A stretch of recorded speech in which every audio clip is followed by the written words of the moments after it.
Welcome to America's #1 Cincinnati-based museum podcast. Meanwhile, at the museum, where we take you behind the scenes of Cincinnati Museum Center and beyond.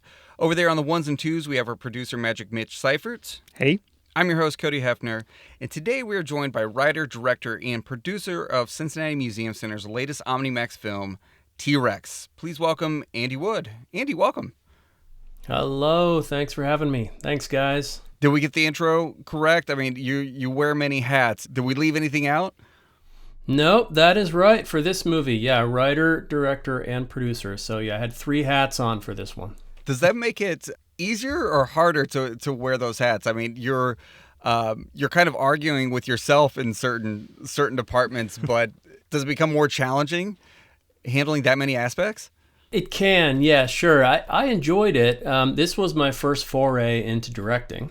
I've produced and written other films and other prehistoric subjects as well. So this was a first for me, and it was a lot of fun. But it was a lot of work. It was 2 years of really hard work.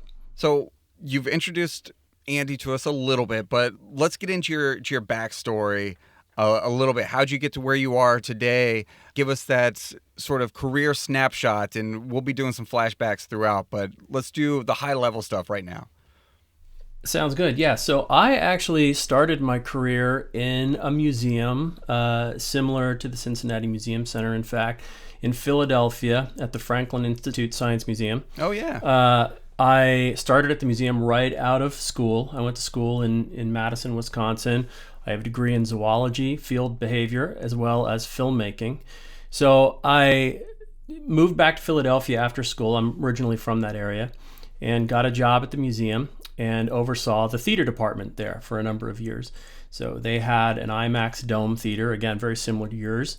They have a planetarium. They had some live science demonstration theaters. And so I oversaw that department for a few years. And then eventually I was the director of business operations, which included the theaters and a number of other revenue generating areas. You oversaw the theater department straight out of college? Yeah, well, so I started as a manager. And within about a year, I moved into the director position. Wow, that's incredible. Awesome. Yeah, it was a lot of fun. Those were really fun years.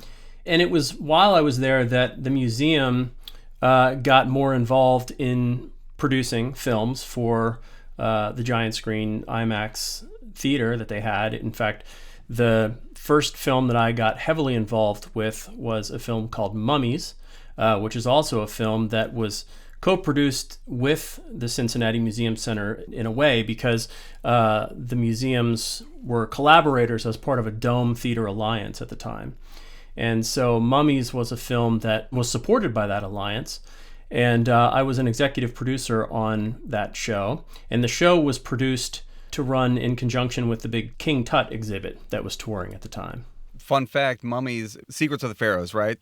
Yep. So that's one of our classic films we're bringing back in January. So so that probably came out 2000. Yeah, it was 2007. Yeah, okay. And Yep. It's great. It's a really wonderful film. I remember growing up, you would have these school book fairs, and they always had these books with golden sarcophagus on it and all about King Tut and stuff like that. So I was really into mummies and Egypt and all that stuff growing up. So whenever we bring this film back, I'm transported back to when I'm like 8 years old in elementary school thinking I'm going to be an archaeologist. Oh, that's great. That's great to hear it. So you worked on the Mummies film when you were still at the Franklin Institute, right? Correct, yeah. And so it was around that same time, though, in 2007, around when Mummies came out, that I jumped over to work for Giant Screen Films. Now, Giant Screen Films was the producer of that movie, and I worked very, very closely with GSF while I was with the museum.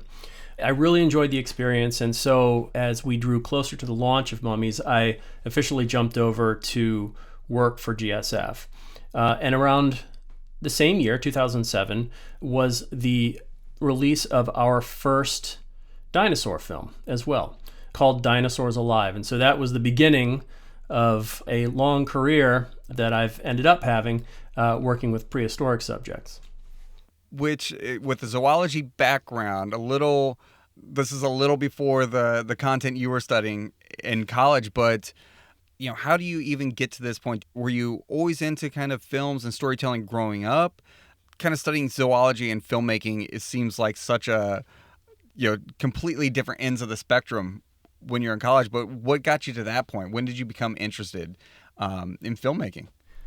So I went to school primarily to study zoology, and I was always very, very into biology and zoology and animals since I was a kid, and started down that path and really found that I enjoyed it quite a bit, but I was looking for a creative outlet too.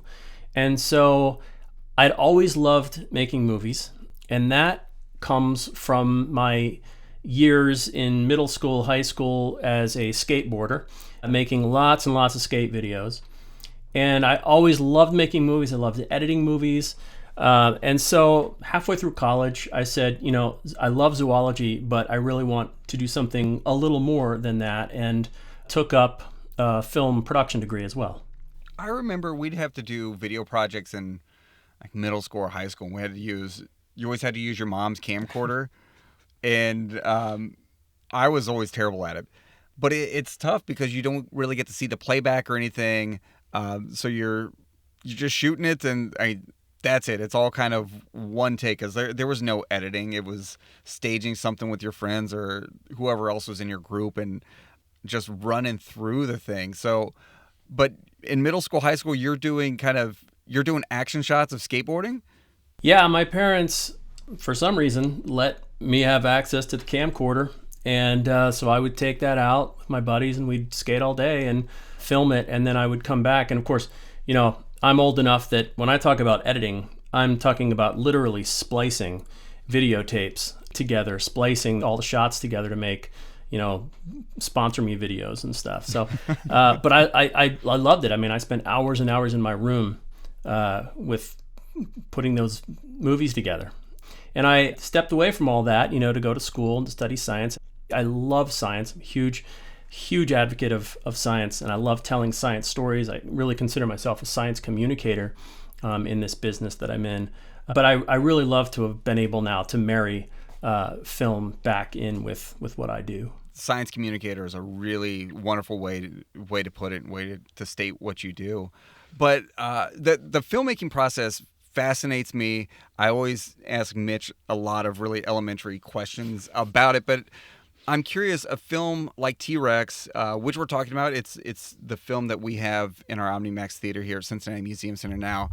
I think one of the ways to describe it is this thrilling science adventure, which I think is a really great description of it. But kind of overall, can you chunk out the process of developing the idea and then getting that to screen? What do those steps look like from a high level?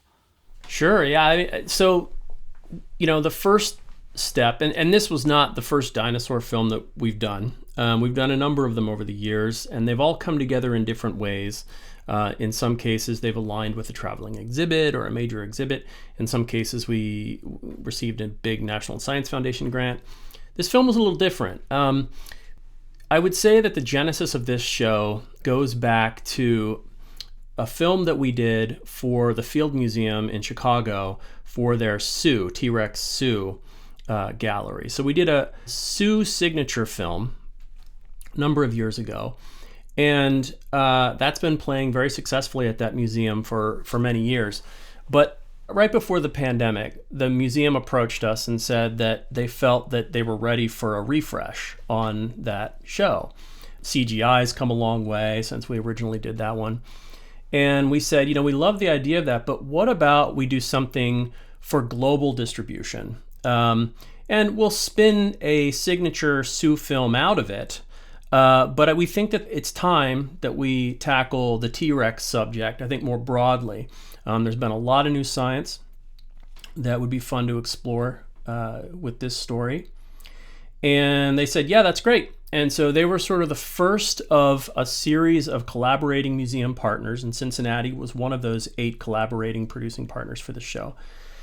So we put that coalition together, and that's how it all started. We started to work on the film in 2022 is when we greenlit the show.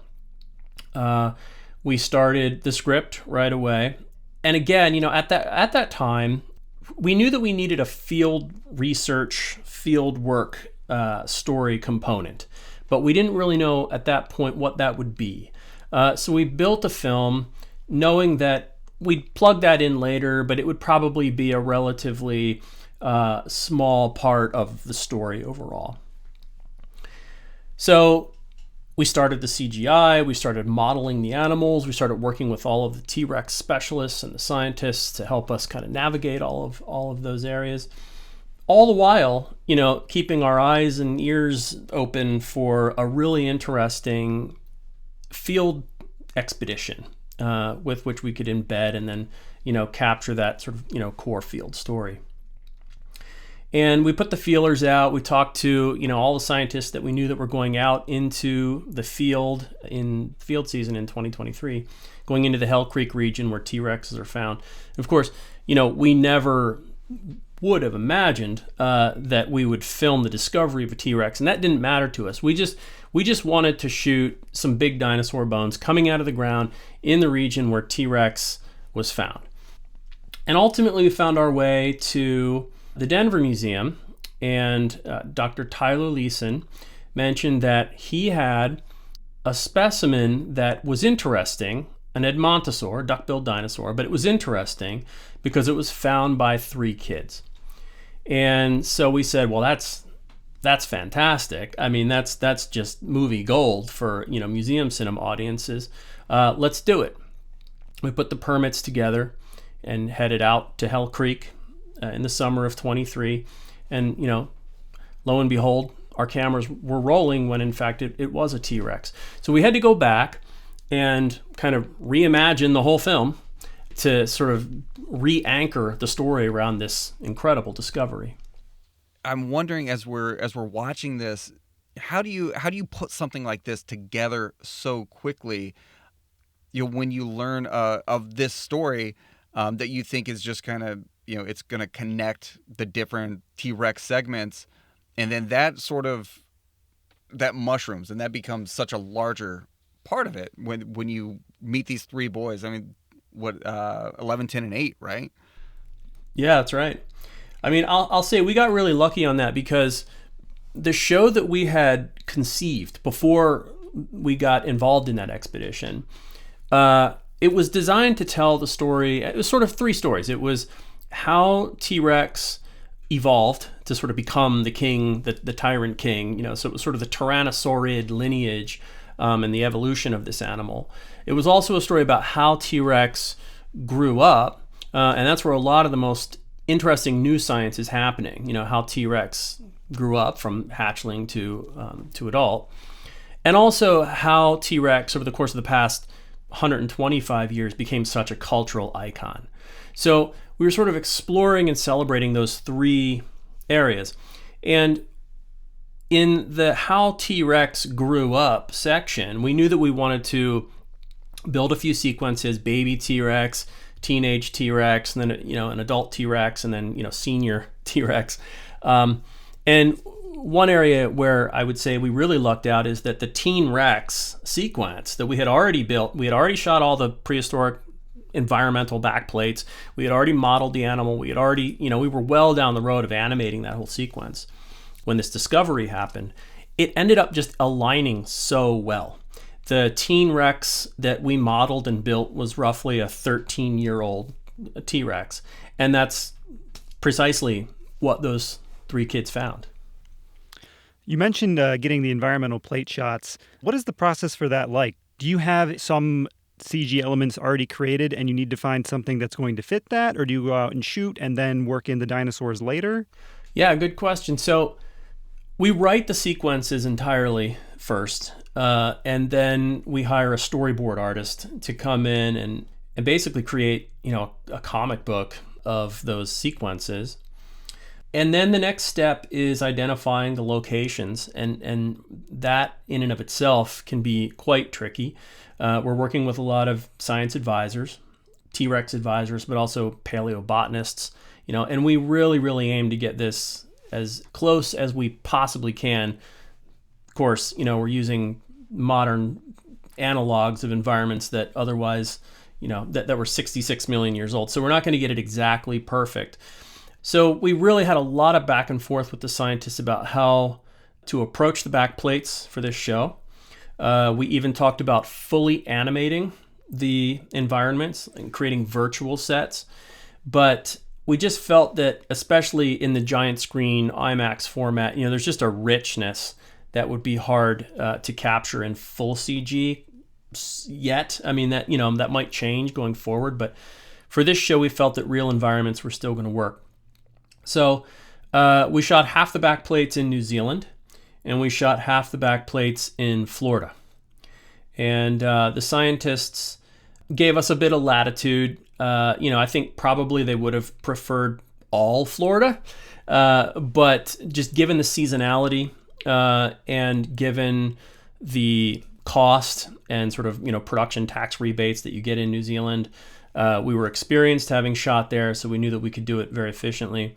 And there's also the creepy crawly factor. I mean, shooting in New Zealand is great. There's nothing that'll bite you, get you, sting you. I mean, you can just go tramping into the rainforest and set up anywhere. It's not what you get in Florida. That's awesome. I was wondering when I was watching the movie if there were any of the environments that were CG created, because as I looked at them, I thought, how could this be CG? This looks so good. But then I was just thinking about the logistics of adding in the CG animals into the real environments and how, it's probably easier to do it from the ground up in a computer. It really is. I think that day will come. In fact, we did experiment with this show. The night fight sequence, the T-Rex versus Triceratops face-off in the night, so cool. Is full CG. So that entire environment was built on the Florida backplates and Florida ecosystem that we shot, but we did build that entirely in CG to try it out. And we thought that it worked quite well. So, going forward, future productions, we might be able to play around more with fully CG environments. But you're exactly right. I mean, putting the animals into a virtual set is a lot easier than compositing them against real photograph backplates, especially when you need them to interact with foliage or you need them to interact with water elements and that sort of thing. One of the coolest shots I think are the most clever, not to spoil it too much, but you have the senior Rex, and it's got kind of a gimpy leg, it's got a wound, and so its footprints indicate that, and that you see those footprints in this wet sand along the sea. That's, as you're watching it, you think, man, these are really incredible graphics if all of that is CG, but layering those footprints into real backdrop is just mind-blowing. It's so incredible.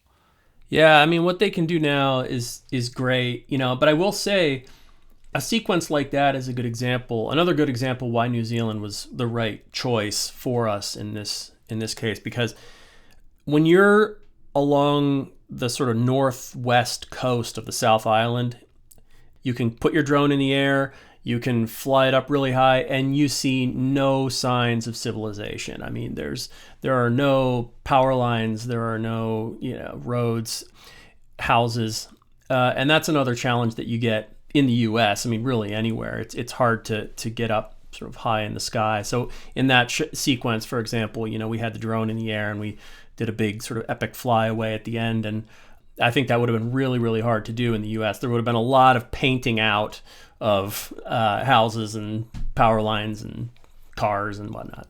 So speaking of filming locations and flying drones, this film opens in our museum with a piece about Cincinnati Museum Center. And I know you filmed at other museums, so each museum that is showing it has its own little feature at the beginning. What was that process like? Yeah, that was great. And that's something new. And that's something that we offered just to the coalition partners who were involved with the film. And so we had a team come to Cincinnati, and we shot the scientists, we shot the galleries, we shot the labs, we shot exteriors, some great drone material at dusk and also early morning. So I think a few of those shots made it into that intro. But that's, for us, an exciting what could possibly be a new model when we do these co-productions.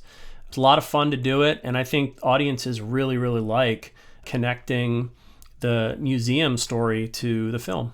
It was exciting for me to hear Sam Neill say Cincinnati Museum Center. to hear that voice say it, I was like, that's pretty cool. I don't think he's ever said those words in his life until he did the voiceover for this, which I thought was pretty awesome. And speaking of that, when people think of T-Rex, I think when most people think of dinosaurs, they kind of jump to, of a certain age, they jump to Jurassic Park. That's the first time people are really seeing dinosaurs brought to life in a quote-unquote lifelike way, in a way that really holds up. And part of this film is sort of challenging that perception of them. And kind of throughout, you do these really great hat tips to Jurassic Park without, just attacking it outright or trying to debunk it, to say, popular movies like Jurassic Park got the representation of T-Rex wrong. You do these little hat tips that I think are really fun, because I think you can enjoy something for the spirit of it without taking it so literally. And for a film that is about the evolution of our understanding of T-Rex, to acknowledge that but honor it in the same way, I thought was really clever. Thanks. Yeah, I mean, that was important to us to do that. T-Rex was, I would say, a little intimidating as a subject to take on. I mean, we've done these other dinosaur shows over the years. They tend to be about dinosaurs that even dinosaur enthusiasts don't know much about. I mean, our Dinosaurs of Antarctica show was a National Science Foundation show that we did about 5 years ago. Again, I mean, these are animals that are really new to science. The next show that we're going to be working on, that's not yet announced, but again, it's another show about dinosaurs that a lot of people don't know that much about. And then here we have T-Rex. I mean, T-Rex is an animal that everybody thinks they know, or at least they have some kind of relationship with T-Rex. From movies, including Jurassic Park, certainly, but also from books when they were kids, or playing with toys when they were kids. So there's some depiction in just about everybody's mind about what this animal is or what this animal should be. And, a lot of people sort of look at it like canon, like if the scientists come along and want to put feathers on this thing, or want to take the roar away, that's offensive. Right. But we felt that, in fact, that story really shines a light on the process of science.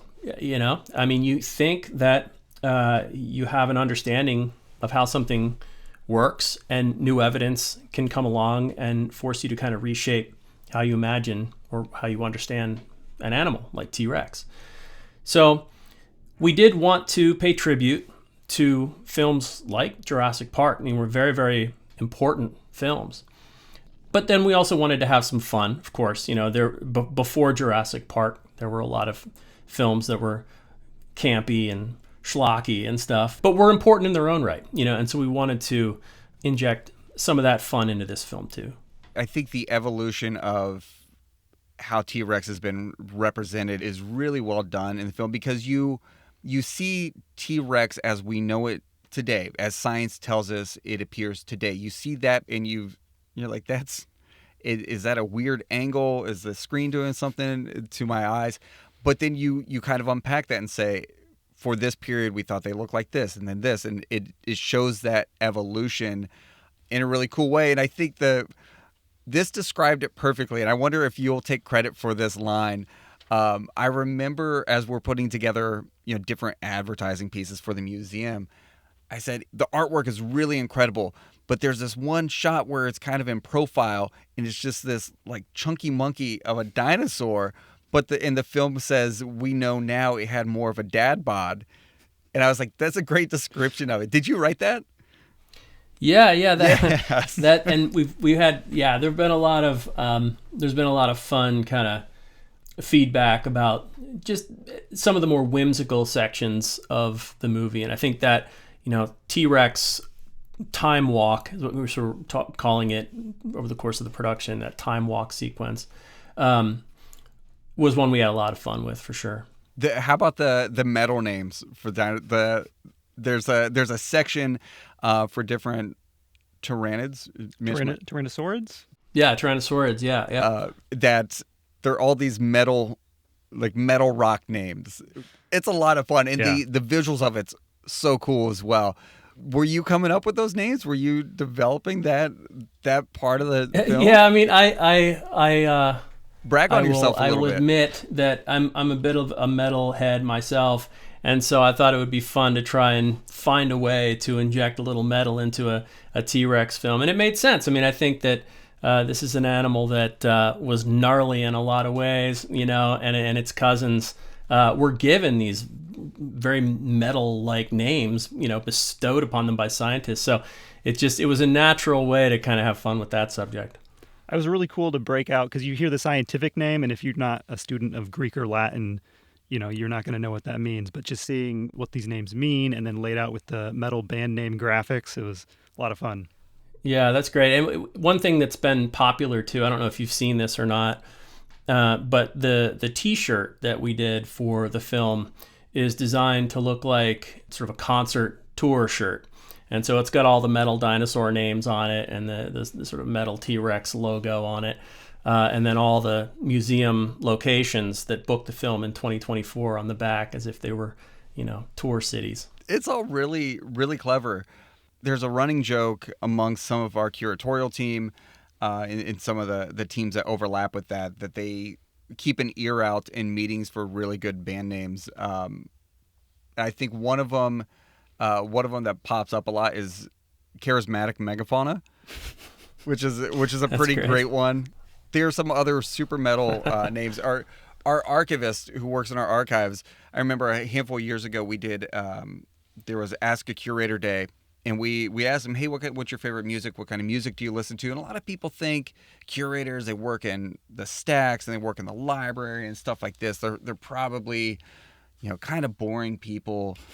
And she rattled off a couple like heavy metal bands and people are like, oh my God, it still stands out to people. So it was fun for us to see it pop back up in this film and see that, it's nothing's cookie cutter.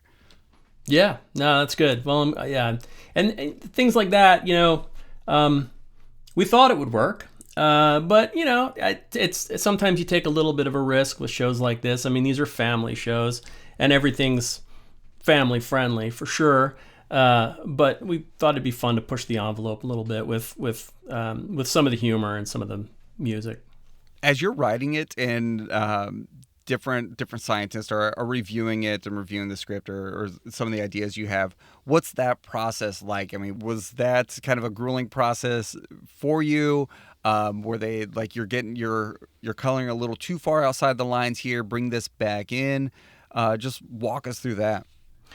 Yeah, I mean, that's another really good question because I would say some of the films we've done, Dinosaurs of Antarctica being an example, I mean, there are very few scientists that have worked in Antarctica, very few scientists that really have an opinion about these dinosaurs and have had an opportunity to study those dinosaurs.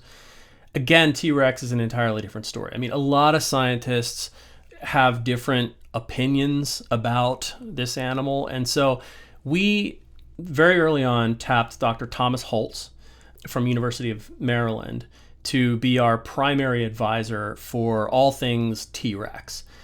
He is world-renowned as a T-Rex specialist and very, very well respected by just about anybody in any paleontology field, but certainly anybody who studies T-Rex does respect what Tom has done. I mean, again, having this idea that we were going to be working with a coalition of museums, many of those museums have their own paleontology teams, many of those museums have a T-Rex. And so we wanted Tom to kind of play referee. Some museums don't want to see feathery fuzz on T-Rex. Some museums have a different opinion about vocalizations. So Tom was our referee, and he was great. And so he was involved from the very beginning as we outlined the show, conceived what the different sequences might be. And he made sure that everything aligned as much as possible with consensus in the literature. And where there were some areas that we wanted to explore different ideas, we made sure to call out that there was still some speculation about this. And I think that's one thing that a lot of documentaries, dinosaur documentaries, fail to do, is they'll present very speculative ideas as factual or as evidence-based. And that can be, honestly, that can do some damage. I think a lot of people then think that, oh, that's the dinosaur that, is glow in the dark, or that's the dinosaur that I saw that, puffs up like a balloon or whatever. I mean, these are all very speculative ideas that aren't supported by evidence. I think it's important that documentaries call that out. Yeah, I like to. We were talking about the walkthrough sequence. It would kind of show changes to the T-Rex, even in our modern conception. Like maybe it had more feathers on the arms, or maybe it had a thick coat of feathers. Maybe it didn't really. So I thought that was pretty cool. Yeah, that's always the thing that people come back to when they start picking different representations of T-Rex in particular apart. Is these would all be covered in feathers and this and that. I think it's just the problem, as you mentioned. It's a documentary. It's shown in a museum. It has paleontologists. It has scientists in it. Everything that's presented, people take as the gospel because they trust scientists. They trust museums. And so I think having those caveats where you need them is really important. And part of science is getting it wrong, and part of science is course correcting over time. And that does come through in this. But I think that note that we don't know everything yet and we're still learning. And the fact that these kids finding a teenage T-Rex opens up an entire door to information about T-Rex we've never had before. This is just the tip of the iceberg. Yeah, and I think in this medium too, these are films that stick around for quite some time. And so it's important that we don't get really bogged down exploring a rabbit hole that, could be proven to be not good science in a year's time. So we have to be very careful about landmines or, not stepping on a rake or something that, makes the film no longer relevant. So that's, again, it might be a little different for other kinds of documentaries and other mediums that can kind of have their moment in the sun and then they're gone, but these films do need to stick around for a good 3, 4, 5 years on museum screens, or much longer. Like we mentioned, we have mummies coming back for our classic soon, 17 years later. Yeah, absolutely. This stuff holds up. T-Rex is clearly the star of this film. It gets top billing, but let's talk about a couple of the other characters. Jess and Caden, Liam, these boys who find this dinosaur. What was it like working with them? And you mentioned that this component kind of rewrote the entire script. What was that experience like working with them? It was a lot of fun. I mean, we didn't know what we were walking into. It was as much of a surprise, genuinely, for everybody who was there that day when it was revealed to be a Rex. And remarkably, the cameras were rolling on that moment, and we hope that comes through in the film, just the authenticity of that moment, everybody realizing suddenly that this was a much, much more profound discovery. I couldn't be happier for those kids. This was life-changing for them. They've been all over the news. They've been on CNN and BBC, and it's just been a real thrill ride for those guys. And Jessen, the older one, has been a real paleontology enthusiast his whole life. Dr. Tyler Leeson comes from that same little town where those boys are from, and that was the connection. He went to high school with the boy's dad. And Jessen, has been looking for fossils, trying to find dinosaur bones for years and years. He even dressed up for Halloween like Tyler some years back, which was great. We wanted to try to get that in the film, but we couldn't jam it in there. So Tyler's been his hero.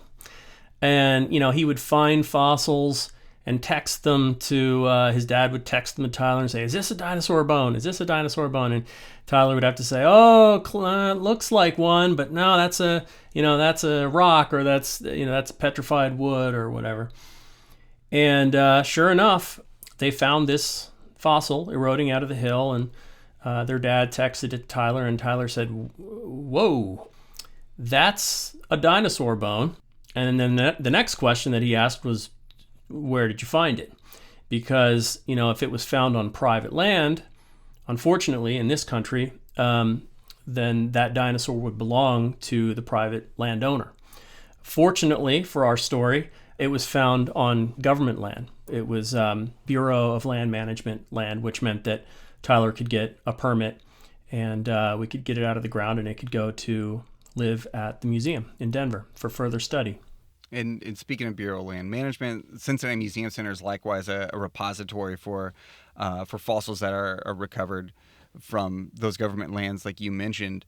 In all of your talents as a writer, could you have dreamed a story as perfect as this? As I'm walking into this film, I'm thinking, how do these three boys, they find it? How do they, from there, how do you get this massive crew to then dig out this fossil, to begin filming this? Like, the serendipity of all of it is insane. Yeah, I mean, the stars really aligned on this one. I mean, we knew that we had a story, even if this dinosaur was a duckbill. Okay, if this had been an Edmontosaurus, it was still very cool because three kids found it.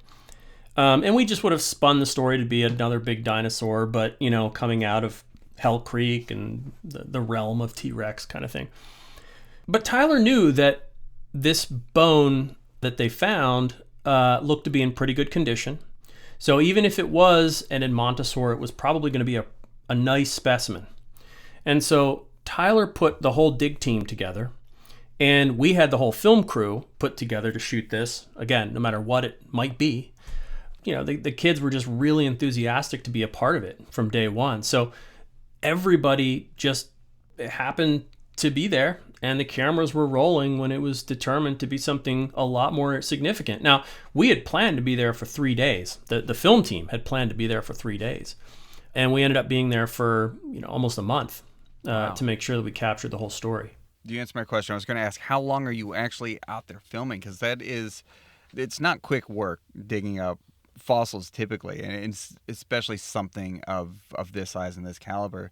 We see these trailers full of field jackets come back from our field sites here at the museum, and we're kind of like, what's in this one? What's in this one? And a lot of times, oh, that's a vertebrae, or we don't know what's in this one, and it's just kind of bits and pieces. So to capture the work and to capture the work of something so significant is really cool. And I think it's really cool for people to see, because I don't know that a lot of people's understanding of paleontology field work comes from movies. And so to see the real thing, the process, and I love that the plaster and the burlap made it in there as well, because that's often a missing piece of how it goes from the ground to the museum. We really like to show science in action, and we like to show the process of science, and we like to show that it can be messy, and it can be tedious, and it can sometimes not be fun.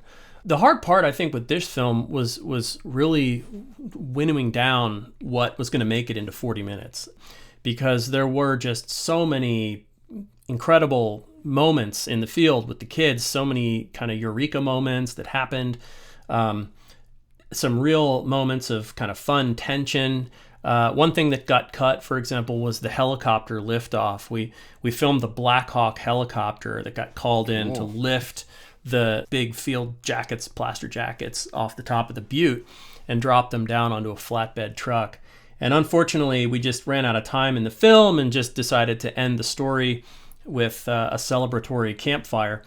But the Black Hawk sequence is also pretty epic. So we are looking to find some ways, maybe with some social media pieces, to keep telling the story.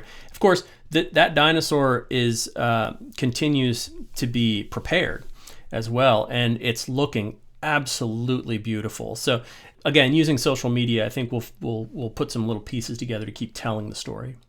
I loved how just the detail as you're modeling the dinosaurs in the film, the Triceratops. If you have a dinosaur bingo card, you're hitting a lot of the top ones in this film. But the Triceratops, there's one of the first times you meet these animals in the film, one of them has a broken horn. You can tell very clearly that one of its horns is broken. we have a Triceratops skull in our paleo lab that we've been kind of chipping away out for several years, and it also has kind of a broken horn, so you can see that part of it's missing. Oh, cool. And it's, you know, the Leonardo DiCaprio meme where he points at the screen real fast? That was me. I was like, oh, that's like ours. That's so cool. It's really thrilling to see the CG work, because T-Rex are moving and are doing things we've not seen them do before. People aren't imagining T-Rex behaving in this way in Hollywood films and things like that. I mean, this is really a case where science is much more fascinating and so much cooler than fiction. Yeah, I mean, the CG work just keeps getting better and better, and every time I'm just so impressed by, in a matter of 2 years or 3 years, how far it can go, and I think it's going to keep evolving even faster, because AI is now part of that workflow process for a lot of studios. The scientists are just, they have a lot of fun with it too. I mean, they're just dazzled by seeing these animals come to life.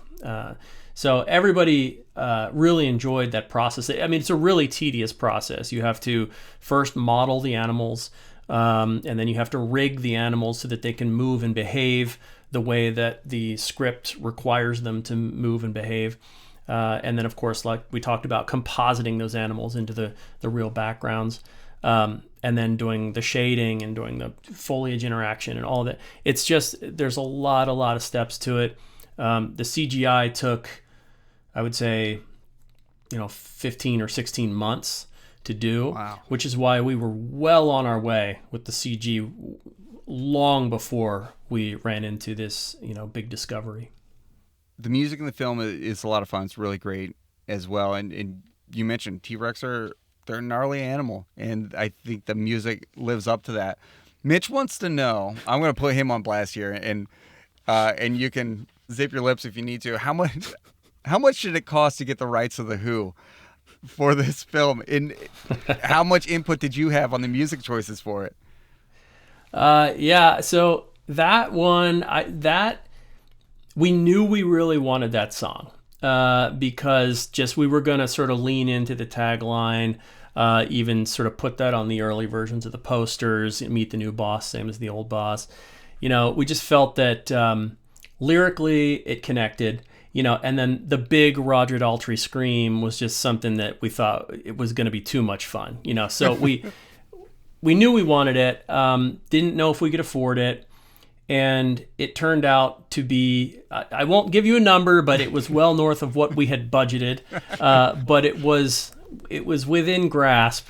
So we just tweaked our budget in a few other places and tried to make it work. Now, the song that we couldn't get, I'll tell you, at the beginning of the film, when you have Tyler, we're introducing Tyler, he's rattling along his old truck, and he's driving out to the butte, and he's kind of introducing this region, and he's introducing Hell Creek. We wanted Highway to Hell, Nice. AC/DC's Highway to Hell, but we could not get that one across the line. Oh. Well, I'm glad you're able to Won't Get Fooled again, because it was a great way to end the movie. Yeah, it was spot on. The tagline is great. Meet the new boss, same as the old boss, for the film. Amazing. Also, greatest of all tyrants. Anyone who watches SportsCenter or anything like that, there's always conversations about the GOAT. So I thought that was a really clever thing to latch onto. I'll tell you, when we got the first this giant standee for the film, when it got delivered, Dave Dazinski, our VP of Featured Experiences, when we built the OmniMax theater here, I think he just came with it. Like, I think he was in the kit. I walk in the office one day, and Dave is he's in his 60s, and he's on his hands and knees putting this big standee together. I'm like, what are you doing? And he goes, huh? I'm putting this together. It was face down. I had no idea what it was. And so I helped him out. We popped this thing up. It is so cool. The artwork is so cool. And it says greatest of all tyrants, like right across the top of it. I'm like, that's pretty awesome. And then it sat around the office for 3 months before we actually opened the film. So it was getting everyone really amped up, but such a great tagline. Yeah, that's great. Yeah, thanks. And that artwork was done by Dr. Mark Whitten, who is a paleontologist and specializing in pterosaurs. And so we connected with him pretty early on this project too. We have our giant Quetzalcoatlus in the film. But he's really made a name for himself as an artist, and he does just incredible artwork. And so, yeah, he did that closed mouth vocalizing Rex that is the hero image on the poster. It's amazing. We know you've got a lot of other projects to work on, so we don't want to keep you much longer. Any upcoming projects you want to tease? Anything you want to kind of dangle out there for folks? So we've got a big National Science Foundation funded project coming up. That's going to be in 2026 about ecosystems in the Arctic and communities that are based on these, indigenous communities in the Arctic based on these ice ecosystems. After that, we have another dinosaur film coming. Really, really excited about it. We're just kicking things into gear with that show right now. We'll be shooting the environmental backplates next year. And we've already shot the field expedition. And I would say that it's similar in some ways to Dinosaurs of Antarctica in that it's about dinosaurs that are being discovered and other really incredible animals that are being discovered in very, very hard to get to places. So that'll be a really fun one. And some animals that, they're not T-Rex, but they might give T-Rex a run for its money. That's a good tease. Well, Andy, thank you so much for taking some time to talk with us and to kind of let us walk through live the IMDb trivia page for T-Rex. We really appreciate it. If you've not seen T-Rex, you can catch it here at Cincinnati Museum Center in our Robert D. Linder Family OMNIMAX Theater. I would say it's the only screen large enough to really contain T-Rex. So check cincymuseum.org for showtimes. And remember, if you love this episode, we'd appreciate it if you would rate, review, and subscribe. If you have any questions for us or for Andy, we'll see what we can get him to answer. Email us at meanwhile@cincymuseum.org. Andy, thank you so much for your time. Thanks, guys. A lot of fun. Take care. Thank you all for listening.